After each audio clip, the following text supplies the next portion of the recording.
Hello, Akik family. We believe you are going to be blessed by God's word today.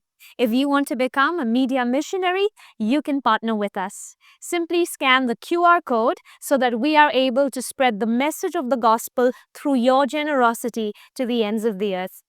Ashiq পৰিয়াল আমি বিশ্বাস কৰোঁ যে আজি ঈশ্বৰৰ বাক্যৰ দ্বাৰা আপোনালোক সকলোৱে ধন্য হ'বলৈ গৈ আছে যদি আপুনিও মিডিয়া মিছনেৰী হ'বলৈ বিচাৰিছে আমাৰ লগত পাৰ্টনাৰ কৰক জড়িত হওক এই QR কোডটো স্কেন কৰক যাতে আপোনাৰ উদাৰতাৰ দ্বাৰা আমি ঈশ্বৰৰ শুভবাৰ্তাটো জগতৰ শেষৰলৈকে সমভাগ কৰিব পাৰোঁ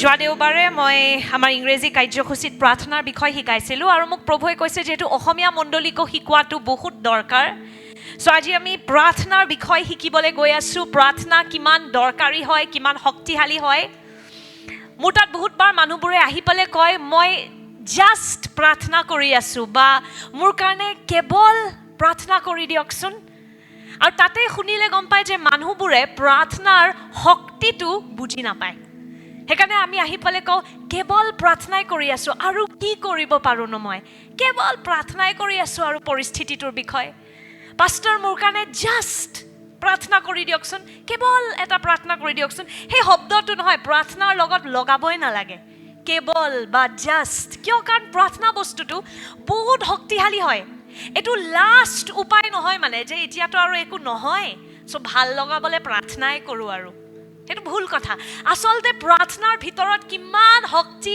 আৰু কিমান ক্ষমতা সোমাই আছে বিশ্বাসীয়ে যদি এইটো বুজি পায় আমি বহুত সলনি নিজৰ জীৱনত আৰু আমাৰ দ্বাৰা আমাৰ চৌপাশেও আমি দেখিবলৈ গৈ আছোঁ আমেন আৰু এটা প্ৰব্লেম হৈ যায় য'ত বিশ্বাসীবোৰে প্ৰাৰ্থনা কৰি ভাল নাপায় আমি নাচি ভাল পাওঁ প্ৰভুৰ কাৰণে আমি গান গাই ভাল পাওঁ যদি মই আজি কওঁ আমি 3 ঘণ্টাৰ আজি আমাৰ প্ৰেজ এণ্ড ৱৰ্শ্বিপ হ'ব তেতিয়া মানুহবোৰ আহি যাব কিন্তু আপুনি চাব গোটেই গুৱাহাটীৰ মানুহ আহি যাব প্ৰেজ এণ্ড ৱৰ্শ্বিপ কৰিবলৈ আৰু সেইটো বেয়া কথা নহয় আৰাধনা কৰাটো উচিত হয় কিন্তু যদি মই একে বস্তুটো কওঁ যে আমি 3 ঘণ্টা প্ৰাৰ্থনা কৰিবলৈ গৈ আছোঁ আপুনি চাব এটেণ্ডেঞ্চ কমি কমি গৈ থাকে আমাৰ এই গোটেই সপ্তাহটো আমি গুৱাহাটী চহৰ আমাৰ অসমৰ কাৰণে আমি প্ৰাৰ্থনা কৰিছোঁ হয়নে যোন যোন আহিছে আপোনালোকে জানে এই গোটেই সপ্তাহটো আমি প্ৰাৰ্থনা কৰিছোঁ আৰু এটেণ্ডেঞ্চটো আপুনি ক'ব পাৰে গোটেই মণ্ডলীৰ চাগে 1% হয় তাতেই গম পায় যে প্ৰাৰ্থনাৰ প্ৰতি মানুহৰ মন নাই আৰু গোটেই জগতত এইটো পৰীক্ষা কৰি পেলাই এইটো বিচাৰি পাইছে ৰিচাৰ্চৰ মতে যে গোটেই জগতত সবচে লোৱেষ্ট এটেণ্ডেঞ্চ সদায় প্ৰাৰ্থনা সভাৰ হয় ৱৰ্শ্বিপ নাইটৰ এটেণ্ডেঞ্চ বহুত হাই হ'ব কাৰণ তাতে গান থাকে তাতে নাচিব লাগে কিন্তু প্ৰাৰ্থনাৰ এটেণ্ডেঞ্চ সবচে লোৱেষ্ট হয় প্ৰাৰ্থনা সভাবোৰৰ কিয় কাৰণ বিশ্বাসীয়ে প্ৰাৰ্থনাৰ অৰ্থ নাজানে প্ৰাৰ্থনা কৰিব নাজানে কিন্তু আজি আমি শিকিবলৈ গৈ আছোঁ প্ৰাৰ্থনা কিমান শক্তিশালী হয় আমেন এটা প্ৰব্লেম হৈ গৈছে আমাৰ যেতিয়া আমি কিবা এটা বস্তু বেয়া দেখোঁ আমি ডাইৰেক্ট কওঁ এইটো ঈশ্বৰে কিয় নকৰিলে ঈশ্বৰে কিয় এই পৰিস্থিতিটো সলনি নকৰিলে এই অপৰাধটো কিয় ৰখাই নিদিলে ঈশ্বৰে আমি বাৰে বাৰে দুখবোৰ ঈশ্বৰক দিওঁ বা যেতিয়া কিবা এটা বেয়া বস্তু আমি আমাৰ জগতত হোৱা দেখোঁ যেনিবা কোনোবা এটা ব্যক্তিৰ অকাল মৃত্যু হ'ল কাৰোবাৰ কেঞ্চাৰ হৈ পেলাই ঢুকাই থাকিলে আমি ডাইৰেক্ট কওঁ মই ইমান খ্ৰীষ্টিয়ান ফিউনাৰেলত গৈছোঁ য'ত পাদ্ৰীবোৰেই তাতে কয় এইটো ঈশ্বৰৰ ইচ্ছা আছিল এটা 15 বছৰৰ ল'ৰা বা ছোৱালী এজনী ঢুকাই থকাটো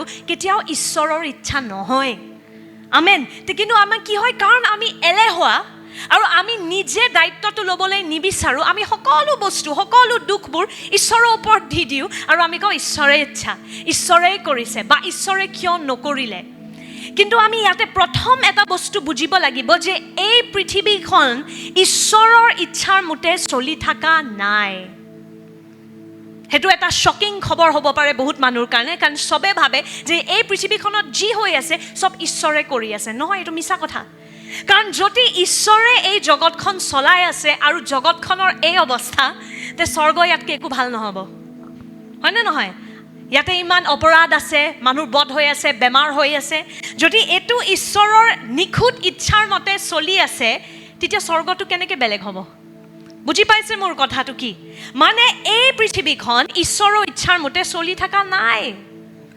ঈশ্বৰৰ ইচ্ছা আপুনি যদি পিতৰত পঢ়ে আই থিংক দ্বিতীয় পিতৰে লিখে যে ঈশ্বৰে বিচাৰে যে সকলো মানুহে পৰিত্ৰাণ পাওক সকলো ব্যক্তিয়ে উদ্ধাৰ পাওক কিন্তু মানুহ যীশুক নাজানাকে মৰি আছে নে নাই মোক কওক সকলো মানুহে জগতৰ সব মানুহে পৰিত্ৰাণ পাই আছে নে নাই পোৱা তাৰ মানে কি হ'ল সব বস্তু ঈশ্বৰৰ ইচ্ছাৰ মতে হৈ থকা নাই সেইকাৰণে প্ৰাৰ্থনাটো তাতে সোমায় মই আপোনাক বুজাবলৈ গৈ আছোঁ প্ৰথম এটা বস্তু বুজি পাওক প্ৰাৰ্থনা কি হয় এটাটো হ'ল প্ৰাৰ্থনা আপুনি ক'ব পাৰে ঈশ্বৰৰ লগত বাৰ্তালাপ যেতিয়া আমি ঈশ্বৰৰ লগত কথা পাতোঁ আৰু ঈশ্বৰে আমাৰ লগত কথা পাতে দুইফালে হ'ব লাগিব দেই কিছুমান মানুহে খালি ঈশ্বৰৰ লগত কথা পাতে আপত্তি কৰি পেলাই বস্তুটো ৰাখি থৈ দিয়ে তুমি চম্ভালা নাই মোৰ চাকৰি অহা নাই মোৰ স্বামী ইমান বেয়া আমি খালি আপত্তি কৰি আমেন তাৰপিছত আমি ভাবোঁ কেলে আমি প্ৰাৰ্থনা কৰাৰ পাছতো আমাৰ ফূৰ্তি অহা নাই কাৰণ আমাৰ অপেক্ষা কৰিবলৈ ধৈৰ্যই নাথাকে আমি ঈশ্বৰৰ ফালৰ পৰা উত্তৰটোৰ কাৰণে নৰখোঁ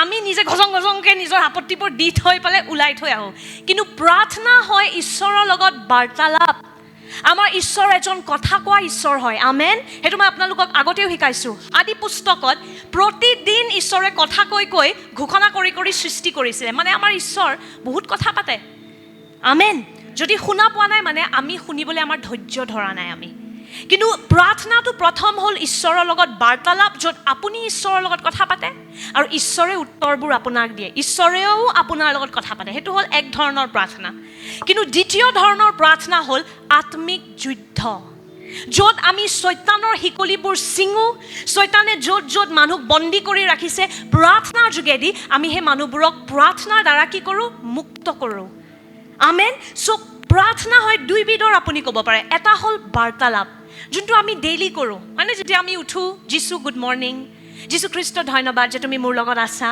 প্ৰভু আজি গোটেই দিনটো মই কি কৰিব লাগে সেইটো হ'ল এটা ধৰণৰ প্ৰাৰ্থনা কিন্তু কেৱল সেইটো প্ৰাৰ্থনা কৰি থাকিলে আমি আমাৰ অধিকাৰ আৰু শক্তিটোৰ ব্যৱহাৰ নকৰিম সেইটো খালি ভাল লাগিবলৈ এটা আনন্দৰ সেইটোও দৰকাৰ কিন্তু আৰু একবিধ প্ৰাৰ্থনা হ'ল আত্মিক যুদ্ধ কাৰণ মনত কৰিব এজন বিশ্বাসীৰ আমাৰ দুটা ৰোল থাকে এটা হ'ল আমি যীশুৰ কইনা হয় আমি কইনা হয় যীশুৰ বুজি পাইছে মনত আছেনে বাক্যত লিখা আছে বিশ্বাসী যীশুৰ কইনা হয় মণ্ডলী কইনা হয় চ' কইনাৰ ৰূপত এটাটো আমি বাৰ্তালাপ কৰোঁ কিন্তু আমি যীশুৰ সৈনিক হয় চ' সৈনিকৰ ৰূপত আমি যুদ্ধটো নামো চ' দুটাই বহুত দৰকাৰী এটা হ'ল বাৰ্তালাপ যীশু তুমি আছা মই তোমাক প্ৰেম কৰোঁ তোমাৰ হৃদয়ত কি আছে যীশু সেইটো বাৰ্তালাপ কইনাৰ ৰূপত আৰু এটা হ'ল সৈনিকৰ ৰূপত যীশু তোমাৰ বিৰুদ্ধে শয়তানে যি কাম কৰি আছে আমি সেইবোৰ ছিঙিবলৈ গৈ আছোঁ সেই শিকলিবোৰ আমি ছিঙিম যোনটো আমি এই 7 দিনৰ প্ৰাৰ্থনাত কৰিছোঁ আমি কি কৰিছোঁ বাৰ্তালাপ কৰা নাই আমি যুদ্ধ কৰিছোঁ হয়নে নহয় আৰু আমাৰ অস্ত্ৰ কি হয়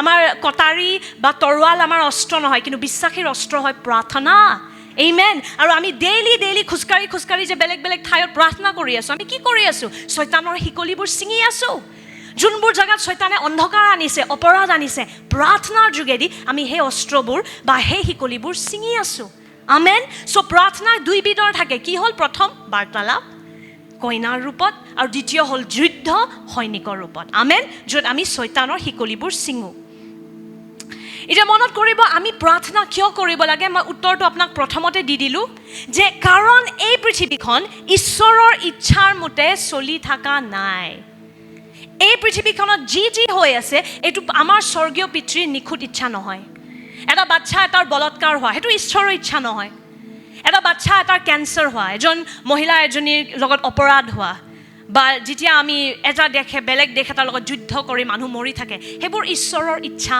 নহয় আমেন চ' ঈশ্বৰৰ ইচ্ছাৰ মতে বা নিখুঁত ইচ্ছাৰ মতে এই পৃথিৱীখন চলি থকা নাই আৰু ইয়াৰ মানেটো বা ইয়াৰ কাৰণটো বুজিবলৈ আমি আৰম্ভণিলৈ যাব লাগিব য'ত আমি আদি পুস্তকলৈ যাওঁ প্ৰথম আহক আমি আদি পুস্তক 1 অধ্যায় 28 পদলৈ যাওঁ বহুত মানুহে কয় মই ঈশ্বৰক আৰাধনা নকৰোঁ কাৰণ এই জগতখনত একো ভাল হৈ থকা নাই শুনিছেনে এইটো বহুত মানুহে কয় গীৰ্জা গৈ কি লাভ ঈশ্বৰৰ আৰাধনা কৰি কি লাভ কি ভাল হৈ আছে এই জগতখনত কিন্তু তেওঁলোকক বুজাব লাগিব এই পৃথিৱীখন ঈশ্বৰৰ মতে চলা নাই তেওঁ এই পৃথিৱীখন উত্তৰ অধিকাৰৰ হিচাপত নিজৰ সন্তানক দিছিলে আদমক দিছিল হাৱাক দিছিল আমেন আমি যদি আদি পুস্তক 1 অধ্যায় 28 পদলৈ যাওঁ আহক পঢ়িম পাছত ঈশ্বৰে তেওঁলোকক আশীৰ্বাদ কৰি ক'লে তোমালোকে বহু বংশ হোৱা বাঢ়ি বাঢ়ি পৃথিৱীখন পৰিপূৰ্ণ কৰা আৰু তাক বশীভূত কৰা, সমুদ্ৰৰ মাছ, আকাশৰ চৰাই আৰু পৃথিৱীৰ ওপৰত বিচৰণ কৰা সকলো প্ৰাণীৰ ওপৰত অধিকাৰ চলোৱা। চ' অধিকাৰ ঈশ্বৰে কাক দি দিলে? মানৱ জাতিক দিলে। ক'লে যে তোমালোকক মই অধিকাৰ দিছোঁ, এই পৃথিৱীখন মই বনালোঁ, চম্ভালা তুমি। যেনেকৈ এজন ভাল দেউতাই কৰে, নিজৰ বাচ্ছাবোৰৰ কাৰণে ঘৰটো বনাই দিয়ে আৰু কয় এতিয়া তহঁতি ডাঙৰ হ'লি, এতিয়া তহঁতি চম্ভাল।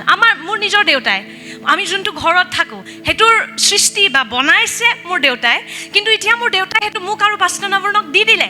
এতিয়া দেউতাই সোমাই নাথাকে, দালি বনাইছনে নাই, মাছ বনাইছনে নাই, এনেকৈ কিয় কৰা নাই। আমাৰো অশান্তি লাগিব, হয়নে নহয়? যদি অনবৰতে দেউতাই ফোন কৰি কৰি কৈ থাকে বিল দিলিনে নাই।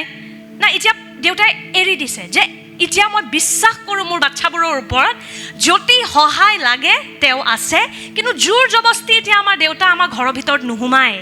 ঠিক সেই ধৰণকে আমাৰ স্বৰ্গীয় পিতৃ, তেওঁ এই পৃথিৱীখনৰ সৃষ্টি কৰিলে আৰু তেওঁ অধিকাৰটো নিজৰ বাচ্ছাবোৰক দিলে যে তহঁতি এই ঘৰখন চলা। আমেন। কিন্তু আদম আৰু হাৱাই চলাবলৈ নাজানিলে আৰু ভুল মানুহজনৰ বা শয়তানৰ মাতটো শুনিলে। আমি যদি গীতমালা 115লৈ যাওঁ, আহক।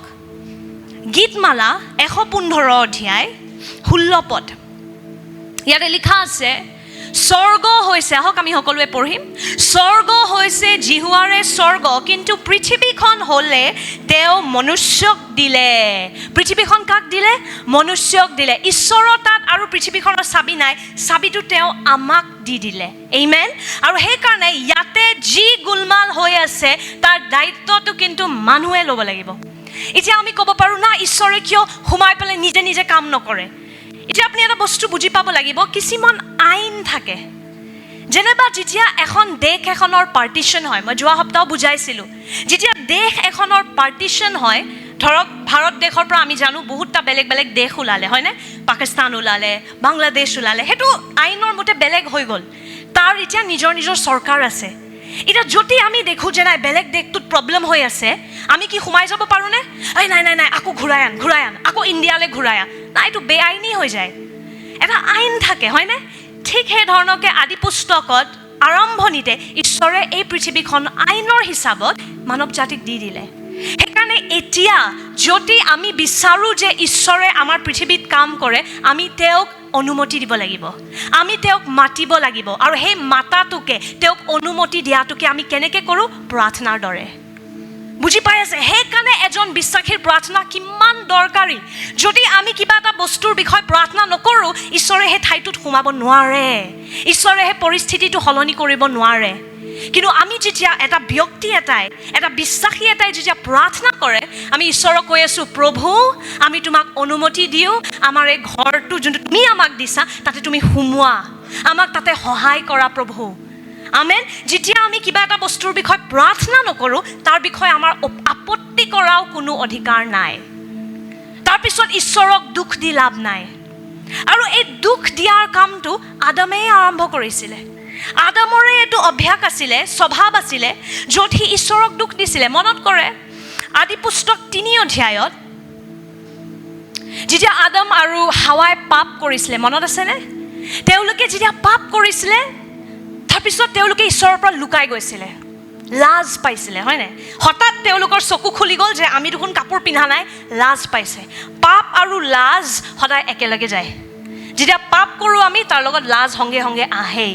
সেইটো এটা পেকেজ হয়। আদম আৰু হাৱাই যেতিয়া পাপ কৰিলে, তেওঁলোকৰ ঈশ্বৰৰ লগত লাজ আহিলে, ঈশ্বৰৰ প্ৰতি, মানে ঈশ্বৰৰ আগত। চ' তেওঁলোকে ঈশ্বৰৰ পৰা লুকাই গ'ল। আৰু তাৰপিছত ঈশ্বৰে যেতিয়া আহি পেলাই কয়, আহক আমি পঢ়িম আদি পুস্তক 3 অধ্যায় 9 পৰা 12 পদ। ঈশ্বৰৰ জিহুৱাৰ আদমক মাতি সুধিলে, তুমি ক'ত আছা? আদমে ক'লে, মই বাৰীত আপোনাৰ শব্দ শুনি মোৰ বিবস্ত্ৰতাৰ কাৰণে ভয় কৰি লুকাই আছোঁ। ঈশ্বৰে ক'লে, তুমি যে বিবস্ত্ৰ তাক তোমাক কোনে ক'লে? যি গছৰ ফল নাখাবা বুলি মই তোমাক নিষেধ কৰিছিলোঁ, তাক তুমি খালা নেকি? তেতিয়া আদমে ক'লে, যি স্ত্ৰীগৰাকীক আপুনি মোৰ সংগিনী কৰি দিলে, তেওঁৱে মোক সেই গছৰ ফল দিলে আৰু সেই ফল মই খালোঁ। আদমে নিজৰ ওপৰত কোনো দুখ নল'লে। সি যেতিয়া পাপ কৰিলে আৰু ঈশ্বৰে ক'লে, আদম তুমি কিয় লুকাই আছা? তাৰ উত্তৰ কি আছিল? মই কাপোৰ পিন্ধি থকা নাই। আৰু ঈশ্বৰে তাক ক'লে তোক কোনে কৈছে তই কাপোৰ পিন্ধি থকা নাই বুলি, হয়নে? প্ৰথম সি দুখটো কাক দিয়ে? ঈশ্বৰক, যে তুমি মোক কাপোৰ নিপিন্ধাকৈ সৃষ্টি কৰিলা যে, সেইবাবে মই লুকাই আছোঁ। তাৰপিছত যেতিয়া ঈশ্বৰে আৰু খান্দিলে আৰু প্ৰশ্ন সুধিলে, আদামে কি কয়? নিজৰ অৰ্ধাংগিনীক দুখটো দি দিয়ে। আৰু আজিও মানৱ জাতিৰ সেই একে পেটাৰ্ণটোৰ মতে আমি চলি আছোঁ। কিবা ভুল হ'লে প্ৰথম জিজাছ। মই সেইদিনাখন মোক এল্ডাৰশ্মীয়ে কাৰোবাৰ কথা কৈ আছিলে, তেওঁলোকে যীশুৰ জটো নামানে, নিজৰ জীৱনৰ নিজে মেৰৰখীয়া। কিন্তু যেতিয়া নিজৰ বিয়া ভাঙিলে, নিজৰ স্বাস্থ্য বেয়া হ'ল, এল্ডাৰশ্মীক ফোন কৰি পেলাই কয়, যীশু এইটো কিয় কৰিলে? যীশু যদি আপোনাৰ মেৰৰখীয়া নহয় আৰু আপুনি নিজৰ জীৱন যাপন যীশুৰ মতে কৰা নাই, যীশুক দুখ দিবলৈ আমাৰ কোনো অধিকাৰ নাই। যীশুৰ মতে আমি জীৱন চলাই আছোঁ জানো, নে আমি নিজৰ মেৰৰখীয়া? যোনদিনা মোৰ মদ খাব মন যাব মই নিজে মদ খাম। কোন হৈছে মোক ৰখাবলৈ? যোনদিনা মই মাংস খাব মন যায় মই মাংস খাম, যদি মই ব্যভিচাৰ কৰিম মই ব্যভিচাৰ কৰিম। কিন্তু যেতিয়া গৰ্বৰ হৈ যাব তেতিয়া ক'ব তোমাৰ জীছাছে মোৰ সহায় নকৰিলে। যদি আপুনি নিজৰ মেৰৰখীয়া আৰু আপুনি গৈ পেলাই ৰাস্তাত পৰি গ'ল, প্লিজ যীশুখ্ৰীষ্টক দুখ নিদিব। আমি যীশুক প্ৰশ্ন তেতিয়াই কৰিব পাৰোঁ যেতিয়া তেওঁ আমাৰ সঁচাকৈ মেৰৰখীয়া, যে যীশু চব বস্তু মই তোমাৰ মতে কৰিছিলোঁ তথাপি কিয় নহ'ল প্ৰভু? তেতিয়া আমাৰ অধিকাৰ থাকে। কিন্তু মেৰৰখীয়া আমি নিজে হ'ম, নিজৰ মতে জীৱন চলাম, আৰু যেতিয়া বিয়া ভাঙিলে, স্বাস্থ্য বেয়া হ'ল, তেতিয়া দুখ কাক দিম? জিছাছ। তেতিয়া জিছাছ আহি যায়। কিন্তু যেতিয়া জীৱন ঠিক চলি থাকে, নিজৰ শ্বেপাৰ্ড মই নিজে হয়, সেইটো হ'বলৈ আমাৰ অধিকাৰ নাই। আৰু এইটো বস্তু আমি আদামৰ পৰা শিকিলোঁ। কিবা গৰ্বৰ হ'লে, কিবা গোলমাল হ'লে প্ৰথম ঈশ্বৰক দুখ দিম, আৰু যদি ঈশ্বৰক দুখ দিব নোৱাৰোঁ, আমাৰ ওচৰে পাছৰে কোন আছে তেওঁক দুখ দিব পাৰোঁ। কিন্তু আমি নিজে কেতিয়াও নিজৰ ওপৰত সেই দায়িত্বটো নলওঁ। কিন্তু বিশ্বাসীৰ ৰূপত দায়িত্বটো আমাৰ হয়।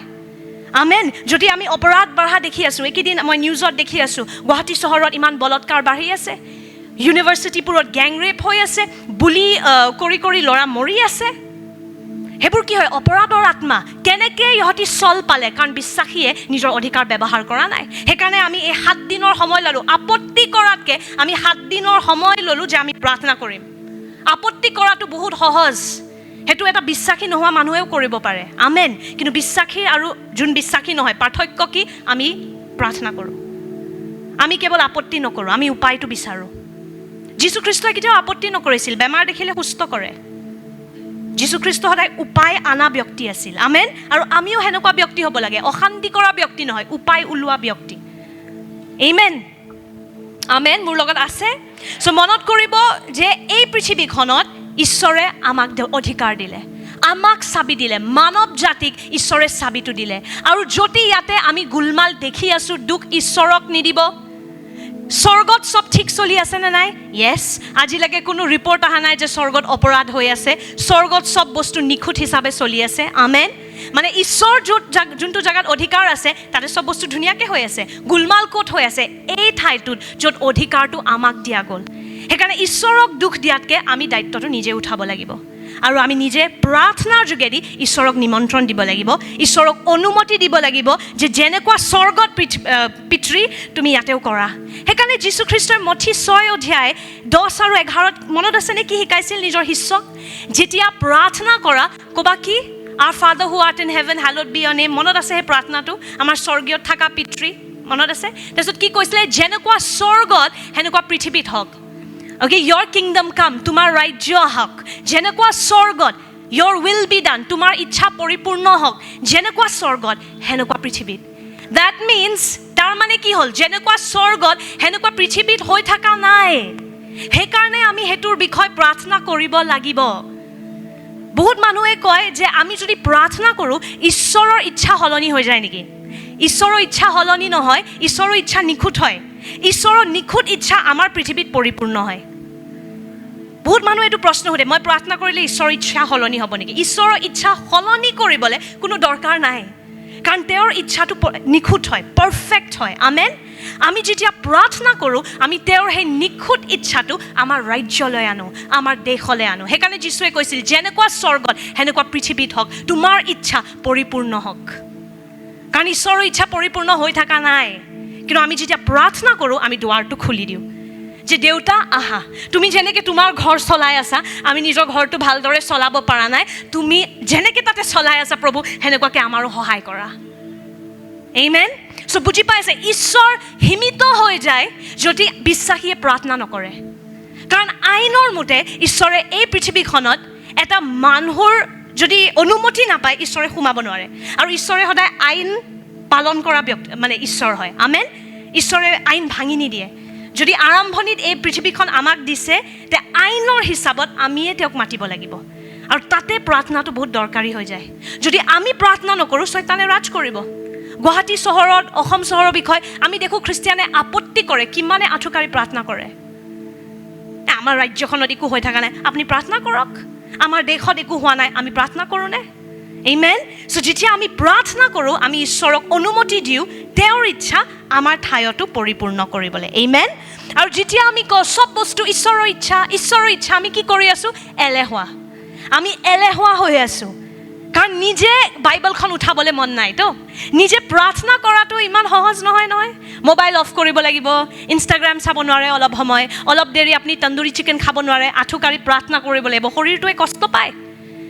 সেইকাৰণে তাতকৈ সহজ কি হয় সব বস্তু কৈ দিওঁ ঈশ্বৰৰ ইচ্ছা কিন্তু সব বস্তু ঈশ্বৰৰ ইচ্ছাৰ মতে চলি থকা নাই আমেন সেইকাৰণে আমি ঈশ্বৰৰ ইচ্ছা পৰিপূৰ্ণ হোৱাৰ বাবে প্ৰাৰ্থনা কৰিব লাগিব আমেন তাতে এটা বিশ্বাসীৰ প্ৰাৰ্থনা বহুত দৰকাৰী হৈ যায় আমেন আৰু এই পৃথিৱীখনত যদি গোলমাল চলি আছে দায়িত্বটো আমাৰ কাৰণ এই পৃথিৱীখনৰ ওপৰত অধিকাৰ প্ৰভুৱে আমাক দিলে আমেন মঠি 16 অধ্যায় 19 পদত চাওক যীশুৱে কি কৈছে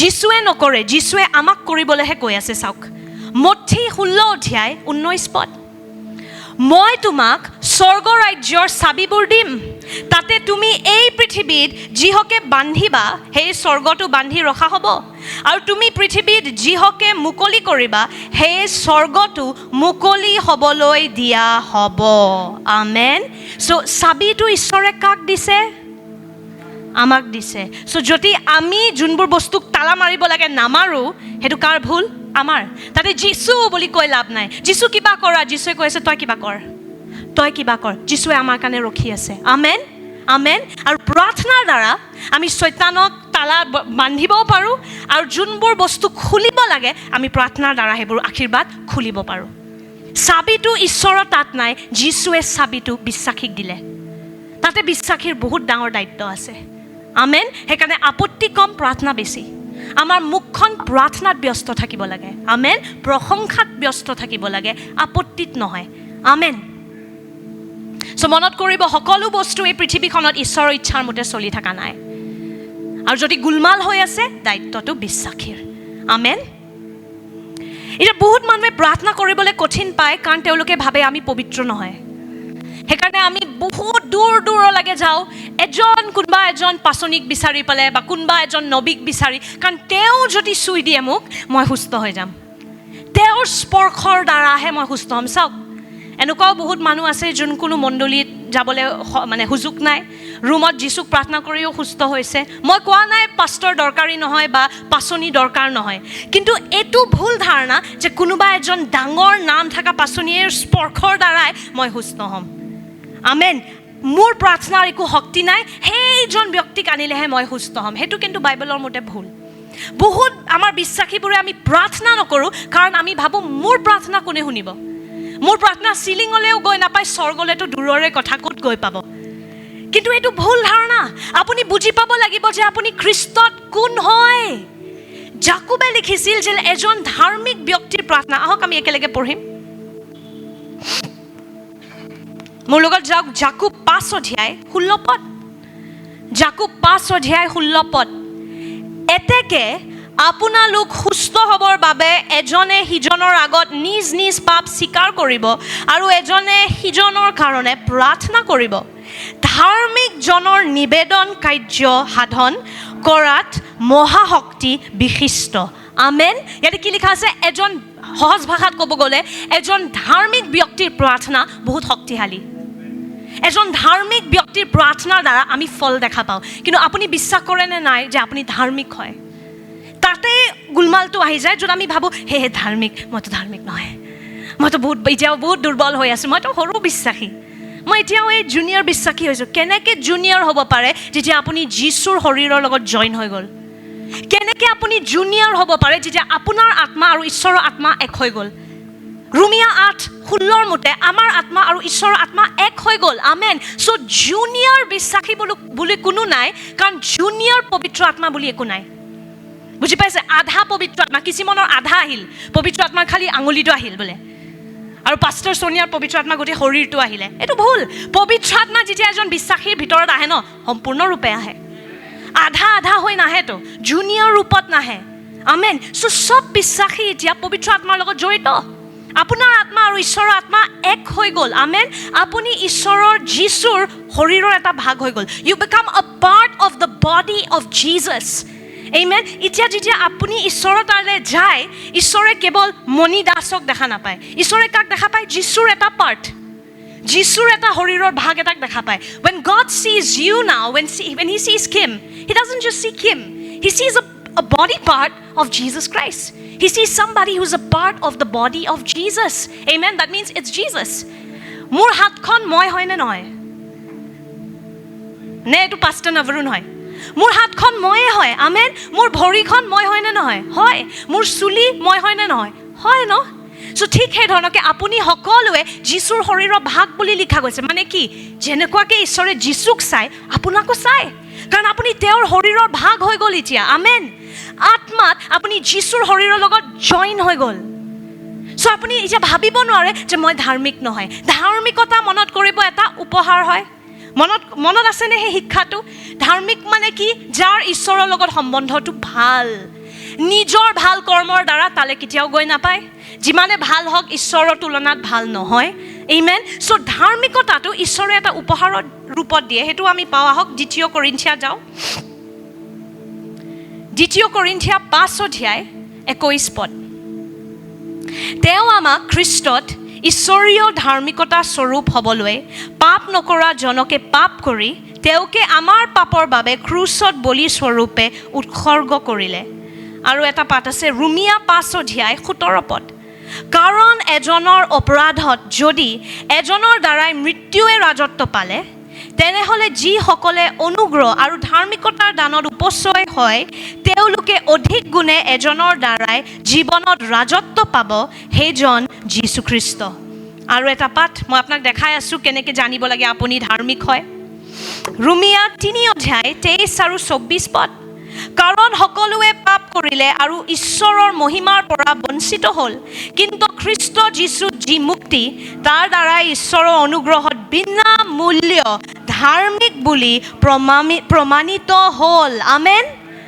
বিনা মূল্য আপুনি প্ৰভু যীশুৰ ওপৰত বিশ্বাস ৰাখি আপোনাক ধাৰ্মিক বুলি প্ৰমাণিত কৰা হ'ল আমেন সো আপুনি ধাৰ্মিক হয়নে নহয় এতিয়া যোনদিনা যীশুখ্ৰীষ্টক গ্ৰহণ কৰিলে আপোনাৰ লেতেৰা পাপেৰে ঢাকা চোলাটো যীশুৱে পিন্ধি ল'লে আৰু নিজৰ ধাৰ্মিকতাৰ চোলাটো আপোনাক পিন্ধাই দিলে এটা উপহাৰৰ ৰূপত আপোনাক ধাৰ্মিকতাৰ চোলাটো যীশুৱে দি দিলে আমেন সো এতিয়া আপুনি ধাৰ্মিক আৰু জাকোবে কি কৈছে ধাৰ্মিক মানুহৰ প্ৰাৰ্থনা শক্তিশালী হয় সো আপুনি কেলে প্ৰাৰ্থনা কৰা নাই এতিয়াও নিজৰ সেই এৰিয়াবোৰত য'ত আড্ডা বহে শয়তানৰ কাম চলে সেইবোৰ আপুনি তাতে গৈ কাজিয়া কৰিব নালাগে কাৰণ আমাৰ যুদ্ধ মানুহৰ বিৰুদ্ধে নহয় কিন্তু শয়তানৰ বিৰুদ্ধে হয় নেদেখা শক্তিবোৰৰ বিৰুদ্ধে হয় আমেন সো আপুনি প্ৰাৰ্থনা কৰক না য'ত দেখে আমাৰ ঘৰৰ বাহিৰত এইখিনিত কিন্তু বহুত অপৰাধ হয় এইটো কোৱাতকে যে আমি ঘৰে সলাই দিওঁ বা এইটো কোৱাতকে যে বাহিৰতে নাযাওঁ আমি কি কৰিব লাগে নিজৰ অস্ত্ৰৰ ব্যৱহাৰ প্ৰাৰ্থনা কৰক যে শয়তান আজিৰ পৰা এই ঠাইটোত তোৰ কাম নচলে আৰু আমাৰ ঘৰৰ বাহিৰত এনেকুৱা এটা ঠাই আছিল য'ত আগতে আড্ডা বহিছিল ডেইলি মই পাষ্টাৰ নৱৰুণ যেতিয়া ড্ৰাইভ কৰোঁ সেইটো জেগাত আমি যীশুৰ ৰাজ্যক ঘোষণা কৰি যাওঁ আৰু সেই আড্ডাটো নাইকিয়া হৈ গ'ল ভাঙি গ'ল আমি আগতে শুব নোৱাৰোঁ কাৰণ তাতে আড্ডা চলে আৰু অপৰাধ হয় তাতে বাহিৰত শ্বিলঙতো আমাৰ একেই আছিল আমাৰ সেই গলিটোত বহুত অপৰাধ হয় বহুত প্ৰব্লেম হয় কিন্তু আপত্তি কৰা জেগাত আমি নিজৰ চাবিটোৰ ব্যৱহাৰ কৰিলোঁ য'ত শয়তানৰ কাম দেখিছোঁ তাত বান্ধি দিলোঁ কেনেকৈ প্ৰাৰ্থনাৰ দ্বাৰা আৰু সন্দেহ কৰিব নালাগে কাৰণ ধাৰ্মিক হ'লে আপোনাৰ প্ৰাৰ্থনা শক্তিশালী আৰু ধাৰ্মিক এজন বিশ্বাসী হয় নিজকে সেইটো ডেইলি মনন কৰি থাকিব মনত পেলাই থাকিব মই ধাৰ্মিক হয় ধাৰ্মিকতাৰ চোলা মই পিন্ধি আছোঁ আপুনি যেতিয়া এইবোৰ সত্য বুজি পাব নহয় আপোনাৰ টাইম ৱেষ্ট কৰিবলৈ সময় নাথাকে আপুনি ব্যস্ত হৈ থাকিব জগত সলনি কৰিবলৈ সেই চাহ বিস্কুট লৈ বেলেগ মানুহৰ আপত্তি কৰা সেইবোৰ সময় নাথাকে এজন বিশ্বাসীৰ যাৰ ধ্যানটো ঈশ্বৰৰ ৰাজ্যৰ ওপৰত আছে A focused believer doesn't have time to waste. We don't have time to sit and gossip. We are busy praying and changing the world. Amen? One person at a time. এটা মানুহ, এটা পৰিয়ালৰ যোগেদি আপুনি নাজানে, কিন্তু চহৰ সলনি হয়, দেশ সলনি হয়। Amen? So আপুনি ধাৰ্মিক হয় নে নহয়? হয়, ধাৰ্মিক হয়। ধাৰ্মিকতাৰ চোলা আপোনালোকক দিয়া গৈছে। আৰু যেনেকুৱাকৈ স্বৰ্গ পিতৃয়ে যীশুক প্ৰেম কৰে, বিশ্বাসীকক ঠিক সেই ধৰণকে প্ৰেম কৰে।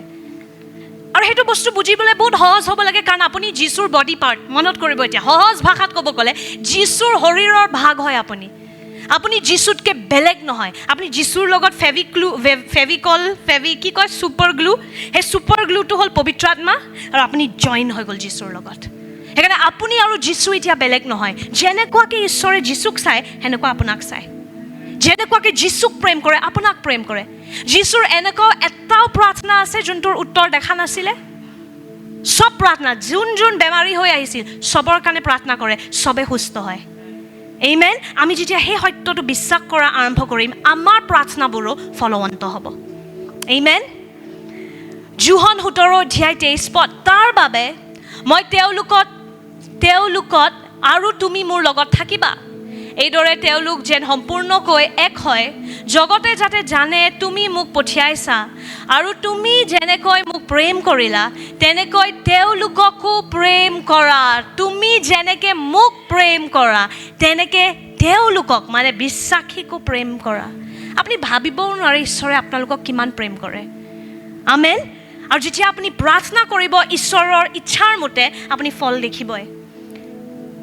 সেইদিনাখন যোৱা দেওবাৰে আমাক এটা ভিডিঅ' কল আহিছে এটা গাঁৱৰ পৰা, অসমৰ, য'ত এজনী ছোৱালীক বহুত বেয়া আত্মাই ধৰিছে, মানে একদম ভূতৰ চিনেমাতকৈ একো কম নহয়। আৰু আমি তাতেতো যাব নোৱাৰোঁ, কাৰণ সেইটো ক'বা বেলেগ গাঁও এটাত আছিল। যে গোটেই পৰিয়ালটোৱে আমাক ভিডিঅ' কল কৰিছে, আৰু মই আৰু এল্ডাৰ ৰশ্মিয়ে আমি ইমান একো চিঞৰ বাখৰ কৰিও প্ৰে কৰা নাই। আমি খালি মনত কৰিছোঁ যীশুৱে প্ৰাৰ্থনা কৰিলে কি হয়, আৰু আমি তাইৰ কাৰণে প্ৰাৰ্থনা কৰিলোঁ যে মুক্ত হ যীশুৰ নামত, আৰু যীশুক জানিব লাগিব।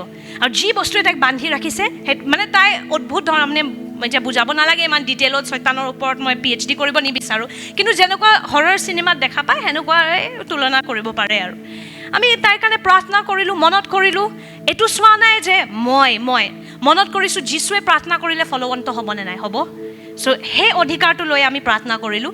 নেক্সট ডে আমাৰ মেছেজ আহিছে, ধন্যবাদ, সেই ছোৱালীজনী বছৰ পাছত আজি মুক্ত। আৰু এতিয়া আমি প্ৰাৰ্থনা কৰি আছোঁ যে তাই যীশুৰ লগত আৰু 10 যাব। আৰু চাওক, সেইটো কেৱল ভিডিঅ' কলৰ যোগেদি, এইটোও নহয় যে আমি গৈ কৰিব লাগে, কাৰণ যীশুৱে কৈছিলে যোনেও মোৰ ওপৰত বিশ্বাস কৰে আমাতকৈ মহান কাৰ্য তুমি কৰিব পাৰা। চ' এতিয়া ভিডিঅ' কলৰ যোগেদিও প্ৰভুৱে কাম কৰিব পাৰে। আমেন? আপুনি কেৱল বিশ্বাস কৰক, ঘোষণা কৰক, আৰু প্ৰভুৱে শিকলিবোৰ ছিঙিব পাৰে। আমাৰ ক্ষমতা নহয়, প্ৰভুৰ ক্ষমতা, কিন্তু আমি খালি দুৱাৰটো খুলি দিব লাগে। আমি যেতিয়া প্ৰাৰ্থনা কৰোঁ, আমি ঈশ্বৰৰ কাৰণে দুৱাৰটো খুলি দিওঁ, প্ৰভু আহা, তুমি কাম কৰা। এইটো হৈ আছে। আমেন? আৰু আপোনালোকে যদি বিশ্বাস কৰে, পৰিৱেশ সলনি কৰিব পাৰে, পৰিৱৰ্তন আনিব পাৰে প্ৰাৰ্থনাৰ যোগেদি। আমেন? যোহন 16:26 আৰু 27 পদত যীশুৱে কৈছে, সেইদিনা যি খোজা মোৰ নামেৰে খুজিবা। বুজিছেনে? এনেই কোনোবা এজন ঈশ্বৰৰ নামত নহয়, যীশুৱে ডাইৰেক্ট কৈছে মোৰ নামেৰে। কোনোবাই সেইদিনাখন মোক ভিডিঅ' এটাৰ বিষয়ে মোক এটা মেছেজ কৰিছে, বাইদেউ আপোনাৰ শিক্ষাবোৰ বহুত ভাল লাগে, কিন্তু যীশুৰ নামটো নকৈ যদি ঈশ্বৰ বুলি কয় ভাল লাগিব। কিন্তু শক্তিটো সেই যীশুৰ নামতে আছে। সেই নামটোৱে হয় চবচে ওপৰৰ নাম। মই এনেই ঈশ্বৰ বুলি ক'লে সেইটো কি হয় কোনো নাজানে, কিন্তু যীশু খ্ৰীষ্টৰ নামটো বাইবেলৰ মতে চবচে ওপৰৰ নাম, হয়নে? যোনটো নামক চব অধিকাৰ দিয়া গৈছে। আমেন? চ' যীশুৱে কৈছে মোৰ নামেৰে তোমালোকে প্ৰাৰ্থনা কৰিবা। আমেন? মোৰ নামেৰে খুজিবা, আৰু মই তোমালোকক কোৱা নাই যে মই তোমালোকৰ হৈ পিতৃৰ ওচৰত প্ৰাৰ্থনা কৰিম, কিয়নো পিতৃয়ে নিজে তোমালোকক প্ৰেম কৰে। শুনিছেনে নাই? যীশুৱে আপোনাৰ কাৰণে প্ৰাৰ্থনা নকৰে, আপুনি নিজে কৰক, যীশুৱে কৈ আছে, কাৰণ পিতৃয়ে ডাইৰেক্ট আপোনাক ভাল পায়, ডাইৰেক্ট আপোনাক প্ৰেম কৰে। আমেন? কাৰণ তোমালোকে মোক প্ৰেম কৰিলা, আৰু মই যে পিতৃৰ পৰা আহিছোঁ ইয়াকো বিশ্বাস কৰিলা। চ' আপুনি যদি সোধে মোক ঈশ্বৰে কিয় প্ৰেম কৰেনো, মইনো কোন হয়, এটাই উত্তৰ আছে, কাৰণ আপুনি যীশুক প্ৰেম কৰে। বাছ। আপুনি বহুত ভাল কাম কৰিছে কিন্তু যীশুক গ্ৰহণ কৰা নাই, কথাটো বেলেগ। কিন্তু যদি আপুনি নিজে বহুত পাপত আছিলে কিন্তু এতিয়া সঁচাকৈ মন পালটন কৰি যীশুক প্ৰেম কৰিছে, সেইটো কাৰণ যথেষ্ট হয় ঈশ্বৰক আপোনাক প্ৰেম কৰিবলৈ। আমেন? বুজি পাই আছে? চ' মনত কৰিব, আপোনাৰ প্ৰাৰ্থনা আপুনি শক্তিশালী হ'বই। কিয়? কাৰণ ধাৰ্মিক ব্যক্তিৰ প্ৰাৰ্থনা শক্তিশালী হয়। সেইকাৰণে যেতিয়া প্ৰাৰ্থনা কৰে নহয় সন্দেহ লৈ পেলাই নকৰিব, হ'লনে নাই, নাই মই ধাৰ্মিক হয় যীশুখ্ৰীষ্টত, মই ধাৰ্মিক হয় কাৰণ যীশুৱে মোক ধাৰ্মিকতাৰ চোলা পিন্ধাইছে। সেইটো বিশ্বাস লৈ পেলাই যেতিয়া প্ৰাৰ্থনা কৰে নহয় আপুনি ফল দেখিব। যদি আপুনিও ভয়ে ভয়ে প্ৰাৰ্থনা কৰে শয়তানে বঢ়িয়া পায়, তাইও ঠিকছে নাজানে দেখোন হ'বনে নাই, বল ময়ো এতিয়া তাতে জঁপিয়াই দিওঁ, ময়ো তাইক ঠগাই দিব পাৰোঁ। শয়তানে বিচাৰি থাকে, মই আপোনাক কৈছোঁ নহয় কাক টুপি পিন্ধাব পাৰে শয়তানে বিচাৰি থাকে। আৰু যোনবোৰ বিশ্বাসীয়ে সত্য নাজানে শয়তানে তেওঁলোকক বাকৰা বনাব পাৰে। বাকৰা জানে নহয়, MTV বাকৰা বুলি আগতে এটা চিৰিয়েল আছিল য'ত গৈ পেলাই মানুহক ঠগায়। শয়তানে এতিয়াও সেইটো বিজনেছ কৰে, এতিয়াও বিচাৰি আছে কোনবোৰ বিশ্বাসীয়ে সত্য নাজানে আৰু তেওঁলোকক টুপি পিন্ধায়। তুমি প্ৰাৰ্থনা কৰিছা, আজি বাক্যই পঢ়া নাই, কি প্ৰাৰ্থনানো উত্তৰ দেখিব, গ'ল এই কেঞ্চাৰ থকা আণ্টিজনী গ'ল। তেতিয়া আপুনি ডাইৰেক্ট যদি সত্যত থিয় হয় আপুনি ক'ব পাৰে মোৰ ধাৰ্মিকতা নহয়, ঈশ্বৰৰ ধাৰ্মিকতা, যীশুৱেহে মোক উপহাৰৰ হিচাপত দিছে। মই বাইবেল পঢ়াৰ কাৰণে মই ধাৰ্মিক নহয়, যীচু গ্ৰহণ কৰাৰ কাৰণে মই ধাৰ্মিক হৈছোঁ। তেতিয়া লগে লগে শয়তানে ক'ব এই তাইক নোৱাৰি, এজনীক নোৱাৰি, এইটো ল'ৰাক নোৱাৰি। আমেন। কাৰণ শয়তানে ক্লায়েণ্ট বিচাৰি থাকে, শয়তানে বাকৰা বনাবলৈ, টুপি পিন্ধাবলৈ বিশ্বাসী বিচাৰি থাকে। আপুনি যদি সত্য নাজানে টুপি পিন্ধাই দিব আৰু তাৰপিছত ফচি থাকক। সেইকাৰণে সত্যৰ ওপৰত থিয় হওক, ধাৰ্মিক হয় আপুনি। আৰু বাক্য কিয় পঢ়ে? কাৰণ ধাৰ্মিক হয়। প্ৰাৰ্থনা কিয় কৰোঁ? কাৰণ মই ধাৰ্মিক হয়। ধাৰ্মিক হ'বলৈ নহয়, কাৰণ মই হয় ধাৰ্মিক, সেইকাৰণে মই ধাৰ্মিক কাম কৰিম। আমেন। মই ধাৰ্মিক ব্যক্তিৰ ৰূপত ব্যৱহাৰ কৰিম কাৰণ মই হয় সেইটো। আমেন। হ'বলৈ নকৰে, হয় কাৰণে আপুনি এইবোৰ কাম কৰে। আমেন।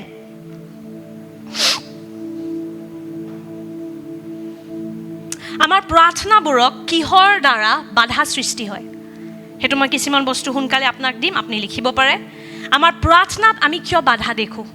যেতিয়া কিবা এটা বস্তুৰ বিষয়ে আমি প্ৰাৰ্থনা কৰোঁ আমি তাৰ উত্তৰ কিয় নেদেখোঁ? বহুত কাৰণ থাকে। কেতিয়াবা পৰিস্থিতি লৈও থাকে। কেতিয়াবা আপুনি এটা পৰিয়ালৰ কাৰণে গৈ পেলাই প্ৰাৰ্থনা কৰে, বহুতবাৰ আমাৰ এনেকুৱা হৈছে, আৰু আমি কওঁ প্ৰভু আপুনি যদি এজন ব্যক্তিক মৰাৰ পৰা উঠাই দিয়ে কিমান সেই গোটেই পৰিয়ালটোৱে যীচুলৈ আহিব। কিন্তু এটা বাক্যত এটা বহুত ইণ্টাৰেষ্টিং এটা কাহিনী এটা আছে যীশুৱে শিকাইছিলে, সেইটো চাগে আমি এদিন মনন কৰিম সেইটোৰ ওপৰত। লাজাৰাছ আৰু ধনী ব্যক্তিজনৰ বিষয়ে। চ' এজন ধনী ব্যক্তি এজন আপুনি বাইবেলত পঢ়িব, সি নৰকলৈ গুচি যায়। লাজাৰাছ এই পৃথিৱীখনত বহুত গৰীব আছিল, কিন্তু সি ঈশ্বৰক গ্ৰহণ কৰাৰ বাবে সি স্বৰ্গলৈ গুচি যায়। আৰু তাৰপিছত সেই ধনী ব্যক্তিজনে কয় যে এই লাজাৰাছক পঠোৱা না, এইটো লাজাৰাছ মাৰিয়ামৰ ভায়েক নহয়, এইটো এটা কাহিনীৰ ৰূপত যীশুৱে নামটো ব্যৱহাৰ কৰে।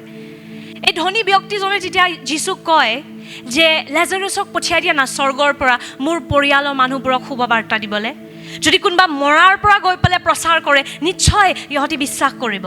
আৰু সেইখিনি সময়ত ঈশ্বৰে উত্তৰত কয় যে যিহেতু ইহঁতি মুছা আৰু ঈশ্বৰৰ বাকী নবীবোৰৰো বিশ্বাস নকৰিলে, এতিয়া যদি কোনোবা মৰাৰ পৰা উঠিও প্ৰচাৰ কৰে তেওঁলোকে বিশ্বাস নকৰিব। চ' কেতিয়াবা এনেকুৱাও হয় যেতিয়া আমি গৈ পেলাই প্ৰাৰ্থনা কৰোঁ, আমি পুৰা মনেৰে প্ৰাৰ্থনা কৰিছোঁ যে প্ৰভু এই ব্যক্তিজনক উঠাই দিয়া, কিন্তু নুঠে।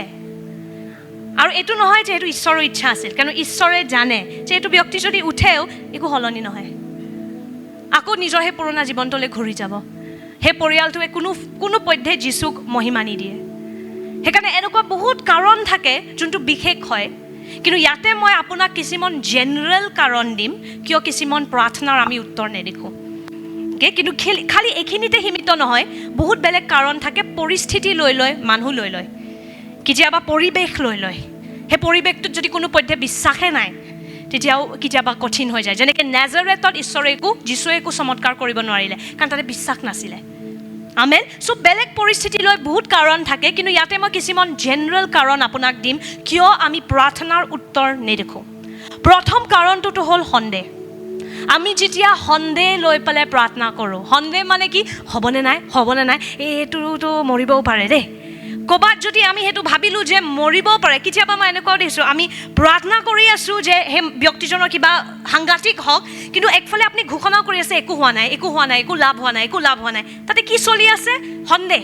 জুই আমি লগাই আছোঁ প্ৰাৰ্থনাৰ যোগেদি, কিন্তু আপুনি সন্দেহৰ দ্বাৰা পানীও ঢালি আছে। চ' তাতে কঠিন হৈ যায় ঈশ্বৰৰ কাম কৰিবলৈ, কাৰণ আমি বাৰে বাৰে কি কৰি আছোঁ, একফালে ঈশ্বৰৰ হাত ধৰোঁ তাৰপিছত শয়তানৰ হাত ধৰোঁ।